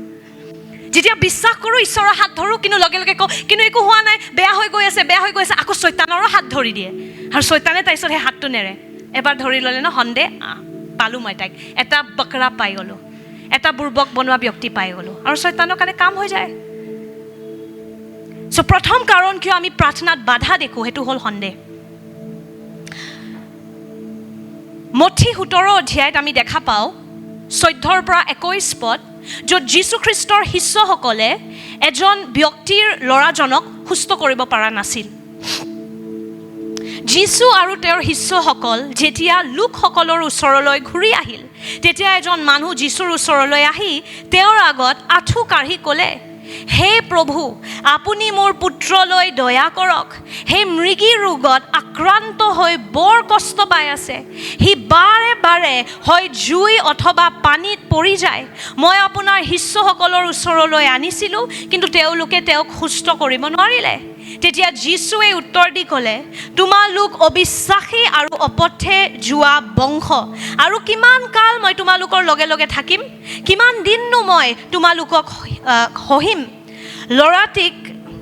ল'ৰাটিক মোৰ ওচৰলৈ আনা। তেতিয়া যীশুৱে সেই ভূতৰ আত্মাক দবিয়াই দিয়াত সেই ল'ৰাটোৰ পৰা ওলাই গ'ল আৰু সেই মুহূৰ্তৰ পৰাই ল'ৰাটো সুস্থ হ'ল। তাৰ পাছত শিষ্যসকলে নীৰলে যীশুৰ ওচৰলৈ আহি সুধিলে, আমিনো তাক কিয় খেদাব নোৱাৰিলোঁ? যীশুৱে তেওঁলোকক ক'লে, তোমালোকৰ অল্প বিশ্বাসৰ কাৰণে। কিয়নো মই তোমালোকক স্বৰূপ কওঁ, এটি সৰিয়হ গুটিৰ সমানো যদি তোমালোকৰ বিশ্বাস থাকে, তেনেহ'লে এই পৰ্বতটোক যদি তোমালোকে কোৱা ইয়াৰ পৰা তালৈ যা, তেতিয়া এই যাব। তোমালোকৰ বাবে একোৱে অসাধ্য নহ'ব। প্ৰাৰ্থনা আৰু লঘোণৰ বিনে এই ধৰণৰ দুষ্ট আত্মা কোনোমতে বাহিৰ নহয়। আৰু ইয়াতে অৱশেষত যীশুৱে কি কয়? প্ৰাৰ্থনা আৰু লঘোণ। একচুৱেলি প্ৰাৰ্থনা আৰু লঘোণৰ দ্বাৰা সেই শয়তানটোৰ একো পৰিৱৰ্তন নাহে, আমি সলনি হওঁ। আমি যিমান প্ৰাৰ্থনা আৰু লঘোণ কৰোঁ, আমি সিমান ঈশ্বৰৰ ওপৰত কেন্দ্ৰ দিওঁ, আমাৰ সিমান ফ'কাছ বাঢ়ে আৰু সিমানে আমাক শয়তানে মিছা কথা ক'ব নোৱাৰে। আমি যেতিয়া প্ৰাৰ্থনা কৰোঁ, আমি যেতিয়া বাক্যত থাকোঁ, আমি যেতিয়া লঘোণ ৰাখোঁ, আমি জগতৰ পৰা দূৰ আঁতৰি আহোঁ, হয়নে? আৰু আমি ঈশ্বৰক বেছি সময় দিওঁ। তেতিয়া আমাৰ বিশ্বাস আৰু শক্তিশালী হয়। আমেন। আৰু তেতিয়া সহজেৰে সেই শয়তানী আত্মাবোৰক আমিও খেদাব পাৰোঁ। আগতে হ'লে মই আপোনাক সঁচাকৈ কওঁ, যদি মোক ভিডিঅ' কলত কোনোবাই এনেকৈ ভূত খেদাবলৈ কয়, মই নিজেই পলাম। কাৰণ মোৰ নিজৰে সেইখিনি বিশ্বাস নাই যে এইটো সম্ভৱ। কিন্তু যিমান বছৰ মই এতিয়া জগতৰ পৰা আঁতৰি বাক্যত আছোঁ, লঘোণত আছোঁ, অদৰকাৰী বস্তুৰ ওপৰত ধ্যান নিদিওঁ, কেৱল এতিয়া বৰিঙো হৈ গৈছোঁ। বহুত মানুহৰ মতে বৰিং, কিন্তু ঠিক আছে, যেতিয়া কাম আহে, যেতিয়া বেলেগ কোনো সহায় কৰিব নোৱাৰে, বৰিং মানুহে সহায় কৰিব পাৰিব। কিন্তু বৰিং হোৱাটো ভাল কথা, বুজি পাইছে? ঈশ্বৰৰ ৰাজ্যত বাঢ়ি আছে যদি আৰু জগতৰ কাৰণে বৰিং হৈ গৈ আছে, এইটো বহুত ভাল কথা।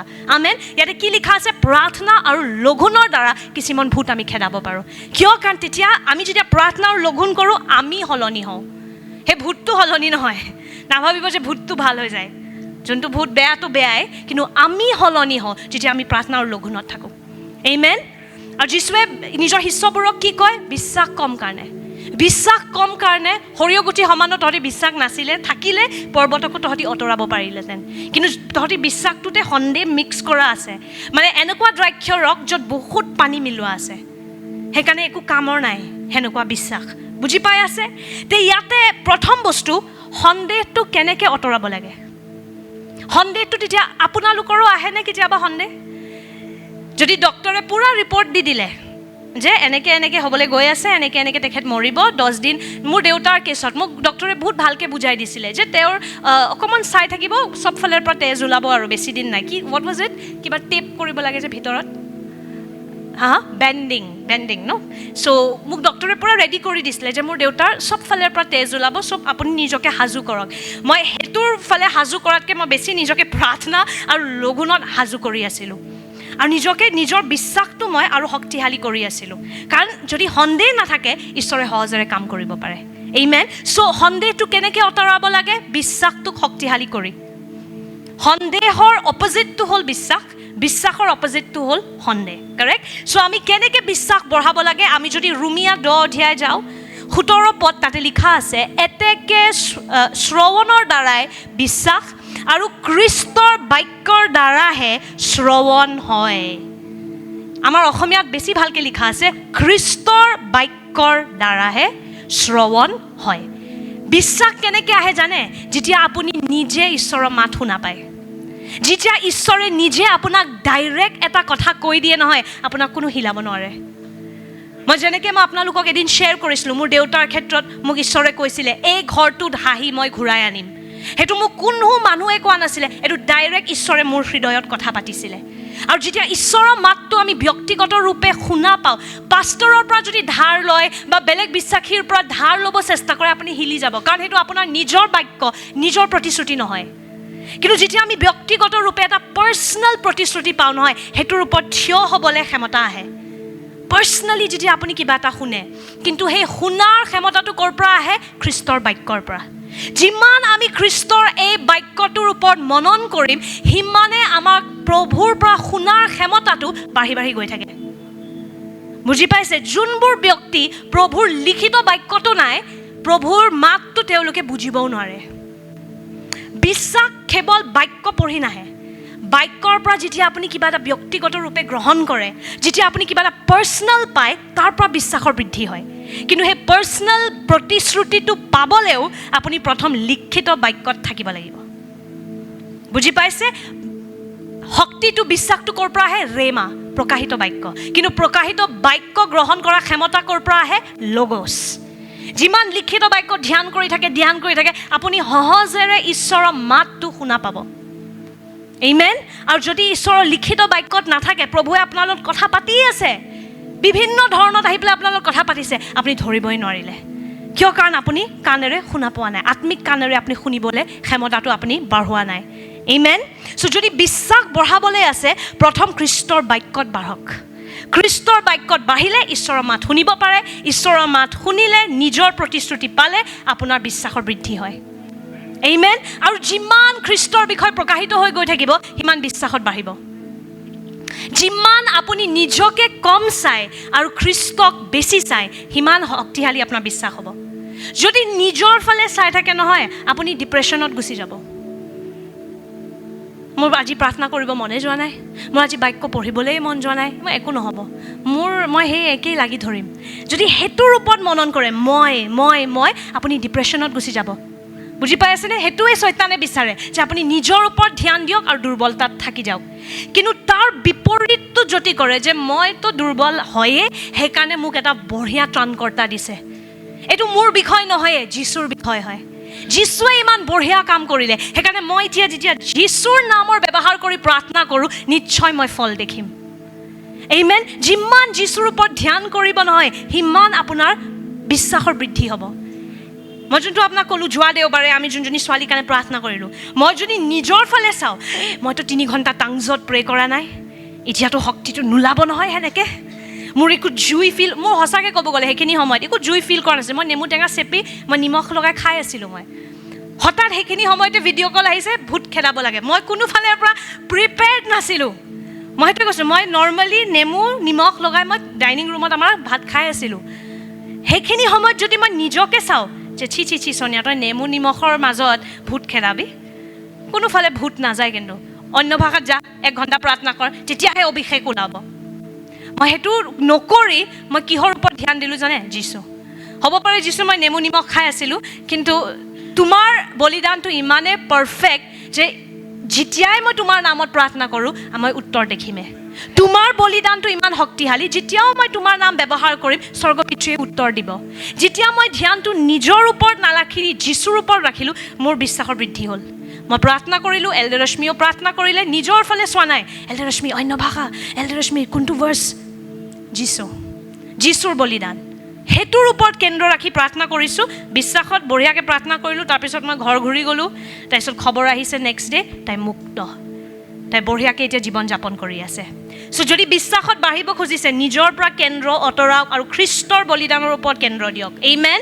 যিমান নিজকে চাব, সিমান সন্দেহ আহিব, সিমান দুৰ্বল হ'ব। নিজৰ ভাল কৰ্ম, নিজৰ বাইবেল, নিজৰ প্ৰাৰ্থনাৰ ওপৰত বিশ্বাস নকৰিব, নিজৰ বিশ্বাসৰ ওপৰতো বিশ্বাস নকৰিব। মোৰ ফেথ, কেতিয়াবা আপোনাৰ সেই ফেথটো হিলি যাব। আপোনাৰ বিশ্বাসৰ ওপৰতো ইমান বিশ্বাস নকৰিব, খ্ৰীষ্টৰ বলিদানৰ ওপৰত নিজৰ সম্পূৰ্ণ বিশ্বাস ৰাখি দিয়ক। আমেন। তেতিয়া আপোনাৰ বিশ্বাসৰ বৃদ্ধি হ'ব। চ' প্ৰথম বাধা কি হয়? সন্দেহ। সন্দেহ আঁতৰোৱা কি উপায়? খ্ৰীষ্টৰ ওপৰত ধ্যান। আমেন।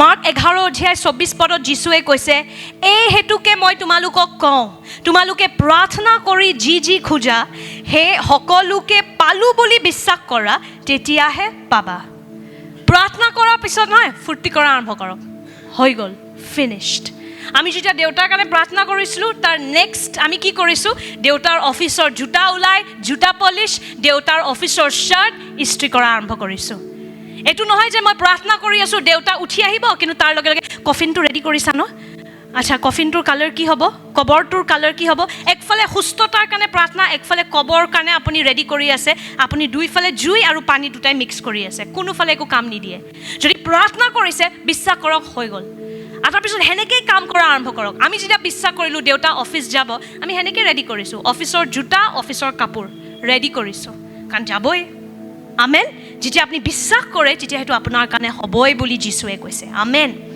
দ্বিতীয় ভুল উদ্দেশ্যৰে যেতিয়া আমি প্ৰাৰ্থনা কৰোঁ মনত কৰিব যে আমাৰ ঈশ্বৰে সদায় আমাৰ হৃদয়খন চায় আপুনি যেনেকুৱা বস্তুৰ বিষয়ে প্ৰাৰ্থনা কৰে যদি উদ্দেশ্য ভুল মানে চৰিত্ৰত গোলমাল আছে আৰু যদি চৰিত্ৰত গোলমাল আছে প্ৰভুৱে আপোনাক সেই আশীৰ্বাদবোৰ দিব নোৱাৰে আমেন কাৰণ ঈশ্বৰে কিহৰ ওপৰত ধ্যান দিয়ে হৃদয় কিহৰ ওপৰত ধ্যান দিয়ে চৰিত্ৰ আমেন চ' জাকোবে লিখিছে ইয়াতে 4 অধ্যায় 2 আৰু 3 পদত জাকোবে লিখা হওক আমি সকলোৱে পঢ়িম 1 2 3 আপোনালোকৰ যি নাই তাকে পাব বিচাৰে কিন্তু নাপায় তেতিয়া আপোনালোকে বধ কৰে আৰু হিংসা কৰে কিন্তু তেতিয়াও আপোনালোকৰ অভিলাষ পূৰণ নহয় সেয়েহে আপোনালোকে কাৰ্য কৰে মাৰপিট কৰে আপোনালোকে যি বিচাৰে সেয়া নাপায় কাৰণ আপোনালোকে ঈশ্বৰৰ ওচৰত নিবিচাৰে আপোনালোকে বিচাৰে আৰু বিচাৰিলেও নাপায় কাৰণ আপোনালোকে অসৎ উদ্দেশ্য ৰাখি বিচাৰে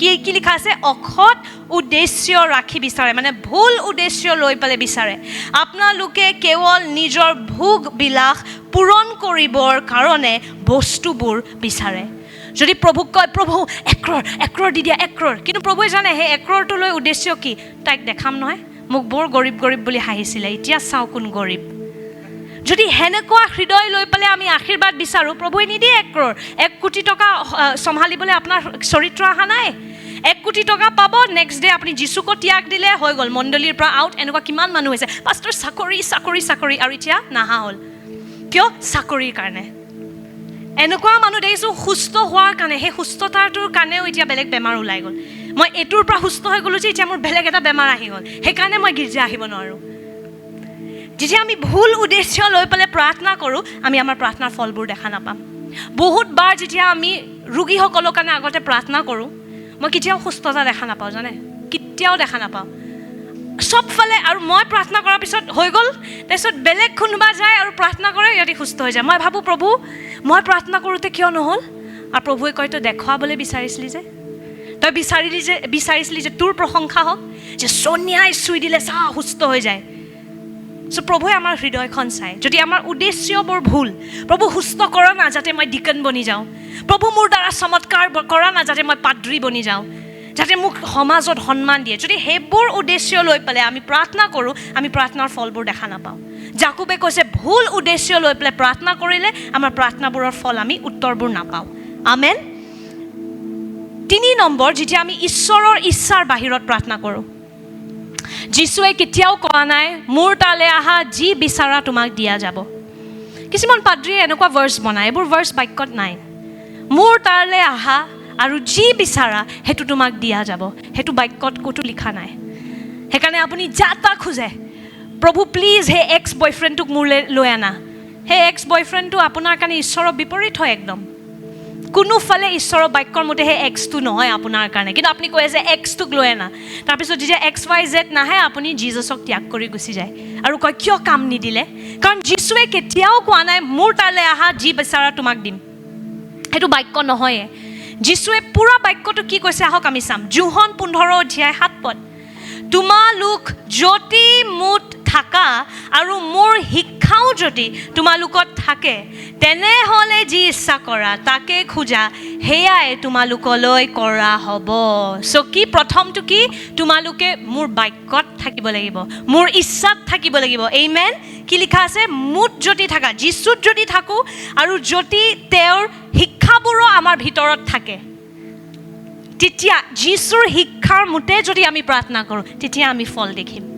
আমেন যীশুৰ শিক্ষাৰ বিপৰীত যে প্ৰভু যীশু এই মানুহটোৱে মোৰ ইমান তাৰণা কৰি আছে, সি মৰি যাওক।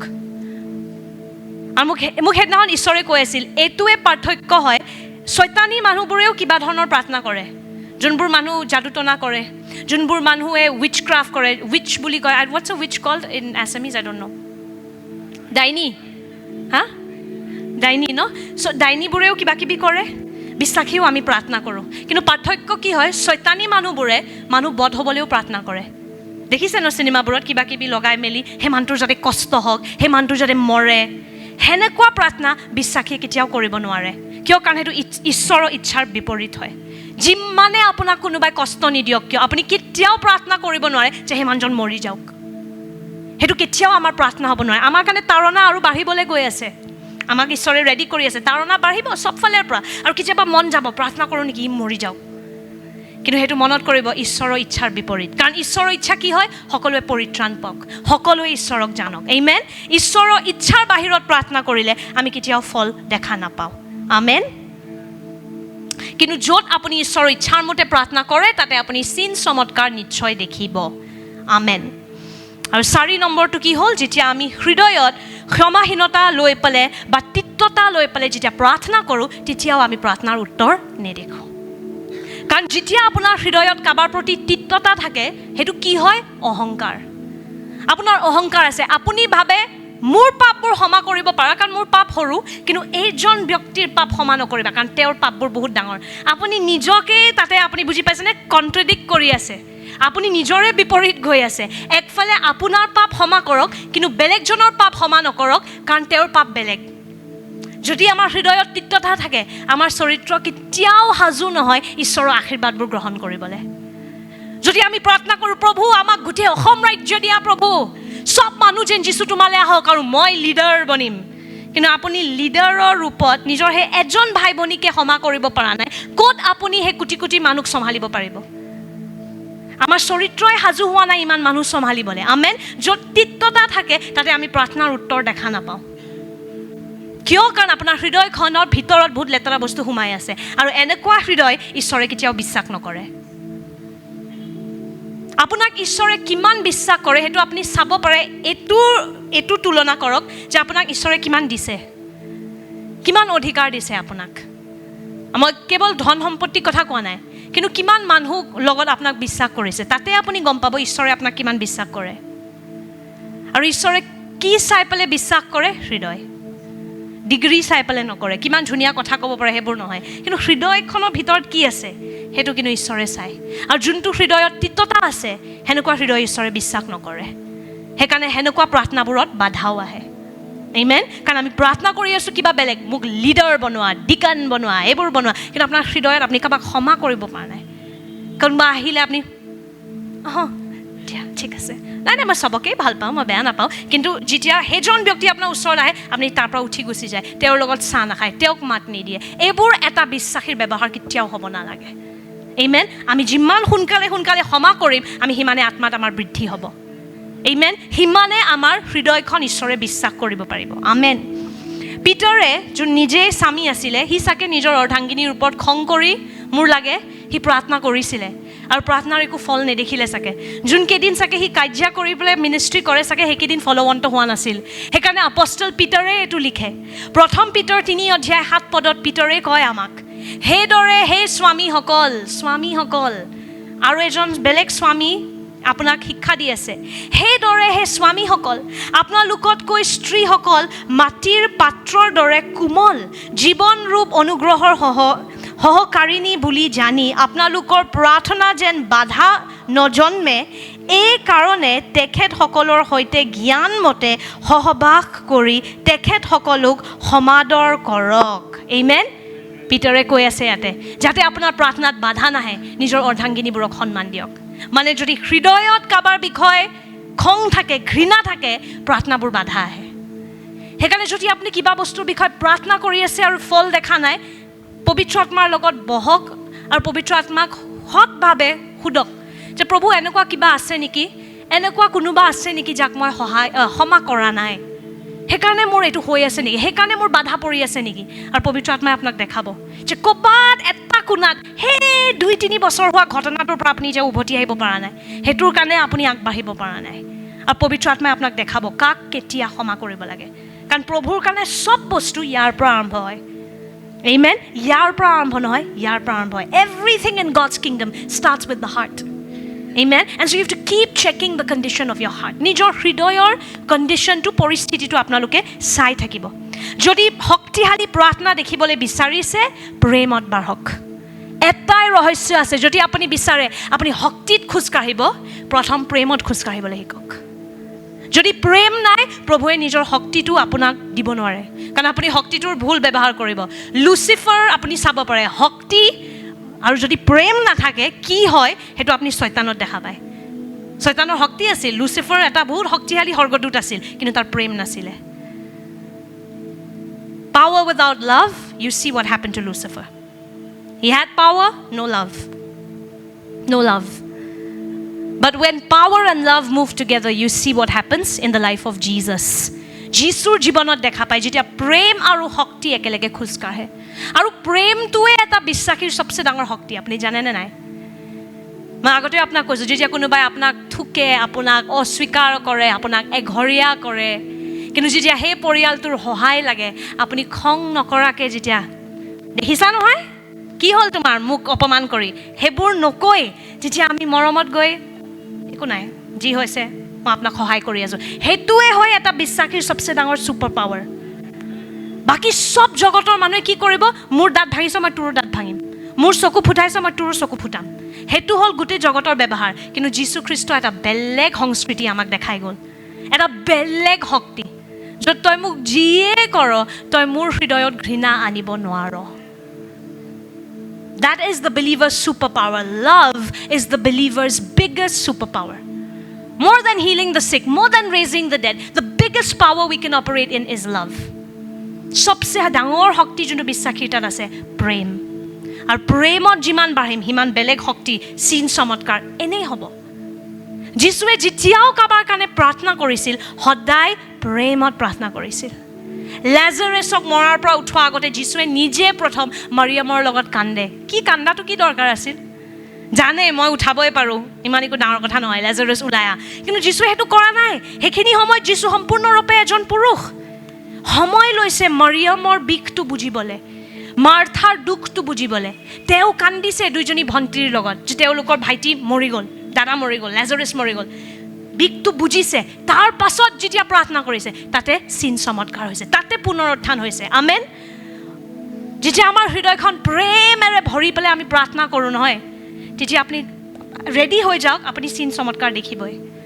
যোনবোৰ মানুহ মই দেখিছোঁ আজিকালি বহুত শক্তিটো মিনিষ্ট্ৰি গ্ৰ' কৰি আছে, এটা বস্তু গোটেইকেইটাৰ আছে, প্ৰেম। বহুত প্ৰেম আছে মানুহৰ প্ৰতি, আৰু সেইকাৰণে ঈশ্বৰে তেওঁলোকক বিশ্বাস কৰিব পাৰিছে। আমেন।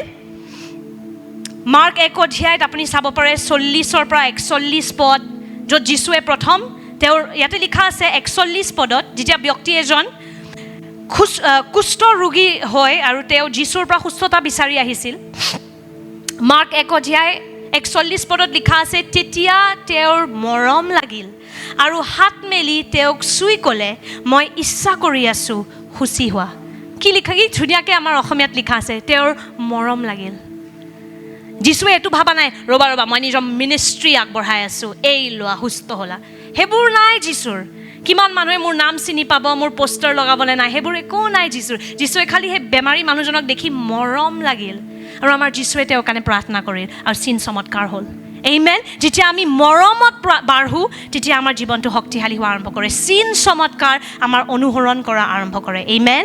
মঠি 14 অধ্যায়তো আপুনি যদি পঢ়ে, ঘৰ গৈ পঢ়িব, 14 অধ্যায় 14 পৰা 21 পদ, ইয়াতেও আপুনি দেখা পায় কেনেকৈ যেতিয়া বহুত মানুহ, বেমাৰী মানুহ, ৰোগী মানুহ যীশুলৈ আহিল, ইয়াতে লিখা আছে যীশুৰ তেওঁলোকৰ প্ৰতি মৰম আহিল, মৰম লাগিল। তাৰ পাছত যেতিয়া যীশুৱে তেওঁৰ কাৰণে প্ৰাৰ্থনা কৰিলে, 14 পদত লিখা আছে, তেওঁ নাৱৰ পৰা নামি মানুহৰ বৃহৎ দলটো দেখা পাই তেওঁলোকৰ আগলৈ আহিল, তাতে সেই লোকসকলৰ যীশুৰ মৰম লগাত তেওঁলোকৰ ৰোগবোৰ সুস্থ কৰিলে। কিন্তু আৰম্ভণিত কি, যীশুৰ মৰম লগাত তেওঁলোকৰ ৰোগবোৰ সুস্থ কৰিলে। প্ৰথম আৰম্ভণি কিহেৰে হয়? মৰম। মৰম। যদি কাৰোবাৰ প্ৰতি খং আছে, কিন্তু দেখাম যীশুৱে কেনেকৈ সুস্থ কৰে, কিন্তু তোক দেখিব মন নাই, আমি ফল নেদেখিম। প্ৰথম যেতিয়া আমি কাৰোবাৰ কাৰণে প্ৰাৰ্থনা কৰিবলৈ আমাক কোনোবাই মাতে নহয়, অকণমান সময় ল'ব, নিজে সময় ল'ব। এইটো মই পাৰ্চনেলি কৰোঁ। যেতিয়া মোক কোনোবাই মাতে, কাৰোবাৰ হস্পিটেলত বেমাৰ হৈছে, কাৰোবাৰ ঘৰত কোনোবা ৰোগী আছে, মই ঘজংকৈ নিজৰ কিবা উস্তাদি মাৰি নাযাওঁ। প্ৰথম নিজকে আমি নিজৰ একান্ত সময়ত নম্ৰ কৰোঁ আৰু প্ৰভুক কওঁ, প্ৰভু মই এজন ব্যক্তিক প্ৰাৰ্থনা কৰিবলৈ গৈ আছোঁ, মই যেন বাধা বনি নাযাওঁ, মোৰ হৃদয়খন যেন বাধা বনি নাযাওক। প্ৰভু মোৰ হৃদয়খন প্ৰেমেৰে ভৰি দিয়া। আমেন। আৰু আপুনি চাব, যিমান আপোনাৰ ঈশ্বৰৰ লগত ঘনিষ্ঠ সম্বন্ধ হৈ গৈ থাকিব, যিমান ঈশ্বৰৰ লগত আপুনি বাৰ্তালাপত থাকিব, সিমান তেওঁ আপোনাৰ হৃদয়খন মানুহৰ প্ৰতি প্ৰেমেৰে ভৰি দিব। এটা অলৌকিক প্ৰেম। কিছুমান মানুহ যোন হ'ব পাৰে সৰুৰ পৰা স্বাৰ্থপৰ আছিল, কিন্তু যেতিয়া যীশুৰ লগত আগবাঢ়ে তেওঁৰ চৰিত্ৰ চেঞ্জ হৈ যায়, তেওঁলোক মৰমীয়াল হোৱা আৰম্ভ কৰে। এইমেন। মৰমত বাঢ়িলে শক্তিত বাঢ়িব। এই ৰাজ্যখনত আগবাঢ়াৰ এটাই উপায় আছে, মৰম। যদি মৰমত নাবাঢ়ে কিন্তু ঠিকছে ফাষ্টিং কৰে, ঠিকছে প্ৰাৰ্থনা কৰে, আপুনি ফেৰেচী বনি আছে। ফেৰেচীবোৰেও ঠিকছে প্ৰাৰ্থনা কৰিছিল, লঘোণ ৰাখিছিল, বাক্য তেওঁলোকৰ পূৰা মনত আছিল, কিন্তু এটা পাৰ্থক্য আছিল, তেওঁলোকৰ প্ৰেম নাছিল মানুহৰ প্ৰতি। এই মহিলাজনীক মাৰি পেলা, কেনেকৈ বচাওঁ পাপীবোৰক, সেইটো ফেৰেচীবোৰৰ হৃদয়ত কেতিয়াও অহাই নাছিল। কেনেকৈ মাৰিব পাৰোঁ, কেনেকৈ দণ্ড দিব পাৰোঁ। সেইকাৰণে আমি সাৱধান হ'ব লাগে। আমি যদি প্ৰাৰ্থনা কৰোঁ, লঘোণ ৰাখোঁ, বাক্য পঢ়োঁ, কিন্তু যদি প্ৰেমত বাঢ়া নাই, আমি ফাৰিচী বনি যাব পাৰোঁ। সেইকাৰণে প্ৰথম ঈশ্বৰৰ ৰাজ্য যদি আগবাঢ়িব বিচাৰিছে, আমি প্ৰেমত বাঢ়াটো দৰকাৰ। আৰু প্ৰেমত কেনেকৈ বাঢ়িব? ঈশ্বৰৰ লগত দহ গৈ পালে, ঈশ্বৰৰ লগত বন্ধুত্বটো বঢ়াই পালে। আমেন। যিমান ঈশ্বৰক টাইম দিব, সিমানে তেওঁ আপোনাৰ হৃদয়খন প্ৰেমেৰে ভৰি দিব। আমেন। Thank you Jesus. আহক আমি সকলোৱে মুহূৰ্তত থিয় হওঁ। We believe you were blessed by God's word today. Don't forget to share this video with a loved one and also subscribe to the Yakhi channel so that you stay updated with our latest uploads. আমি বিশ্বাস কৰোঁ যে ঈশ্বৰৰ বাক্যৰ দ্বাৰা আপোনালোক সকলোৱে আশীৰ্বাদ গ্ৰহণ কৰিছে। এই ভিডিঅ'টো শ্বেয়াৰ কৰিব আৰু ছাবস্ক্ৰাইব কৰিবলৈ নাপাহৰিব।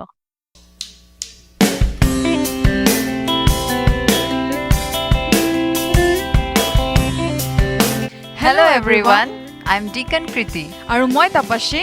Good day, beloved congregation. Just a gentle reminder that Holy Communion will be observed every first and third Sunday of the month. Let's gather with reverence and gratitude to partake in this blessed sacrament. শুভ দিন প্ৰিয় মণ্ডলী। মাত্ৰ এটা মৃদু সোঁৱৰণি যে মাহৰ প্ৰতি প্ৰথম আৰু তৃতীয় দেওবাৰে পবিত্ৰ প্ৰভু পূজন পালন কৰা হ'ব। আহক আমি এই আশীৰ্বাদপূৰ্ণ সংস্কৰণত অংশগ্ৰহণ কৰিবলৈ শ্ৰদ্ধা আৰু কৃতজ্ঞতাৰে গোট খাওঁ। Dive deeper into the Word with our Rhema Bible study every Wednesday evening at 7 p.m. Join us as we explore the scriptures together and grow in our faith.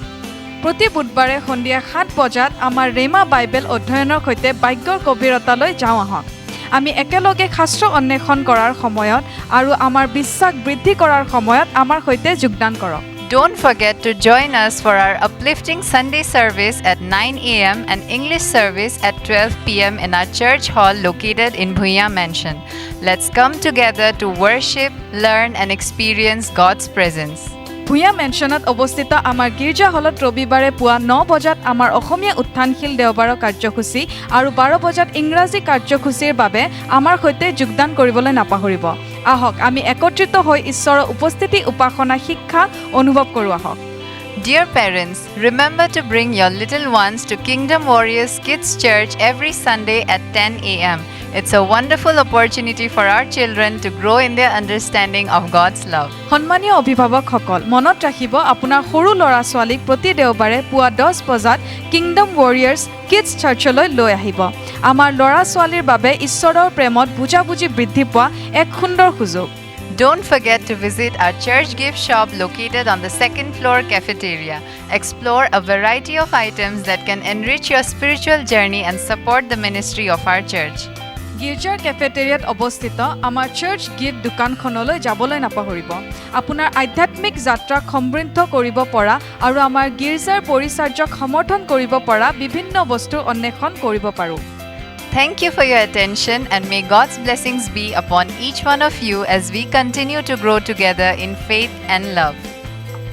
আপোনালোকৰ মনোযোগৰ বাবে ধন্যবাদ আৰু আমি বিশ্বাস আৰু প্ৰেমত একেলগে বৃদ্ধি পাই থকাৰ সময়ত আপোনালোকৰ প্ৰত্যেকৰে ওচৰত ঈশ্বৰৰ আশীৰ্বাদ হওক Praise the Lord.